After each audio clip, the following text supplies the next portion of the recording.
Sobat warga negara Indonesia semuanya, meninggalnya seorang driver Gojek dalam aksi demonstrasi kemarin bukanlah peristiwa yang biasa-biasa saja. Ia menyisakan sebuah luka yang mendalam bukan hanya bagi keluarga korban, tetapi juga bagi masyarakat secara luas. Peristiwa ini tidak dapat dipandang semata sebagai kecelakaan prosedural atau insiden tunggal di lapangan. Secara sosiologis historis, kemarahan publik yang meledak adalah buah dari akumulasi panjang rasa kecewa, frustasi, kehilangan kepercayaan terhadap institusi penegak hukum yang seharusnya menjadi benteng terakhir rakyat dalam mencari keadilan. Bagi rakyat kecil, keadilan seringkali terasa seperti mimpi yang sangat jauh. Hukum berjalan cepat.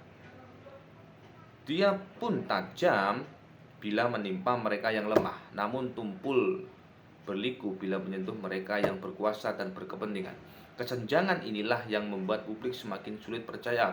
Maka ketika seorang driver Gojek sebagai representasi rakyat kecil yang setiap hari berjumpa di jalan untuk sekedar menyambung hidup, justru menjadi korban dalam demonstrasi, luka lama ini pun timbul kembali dan luka ini menjadi menganga. Mungkin di mata aparat tindakan yang dilakukan adalah bagian daripada prosedural SOP standar operasionalnya. Tetapi di mata rakyat, bayangan tentang aparat yang represif, arogan, sewenang-wenang terlanjur sudah melekat. Persepsi itu terbentuk bukan dalam semalam, melainkan persepsi itu terbentuk karena adanya rentetan panjang kasus kekerasan, penyalahgunaan wewenang, hingga sikap acuh terhadap penderitaan rakyat kecil. Itulah sebabnya peristiwa yang sebenarnya bisa dihindari justru berubah menjadi tragedi besar. Dan dari sanalah amarah rakyat meluap seakan menemukan titik akumulasi yang baru.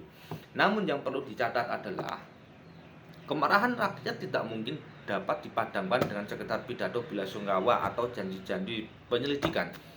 Luka sosial semacam ini tidak bisa ditutup dengan perban sementara. Ia memerlukan langkah-langkah besar, serius, dan konsisten.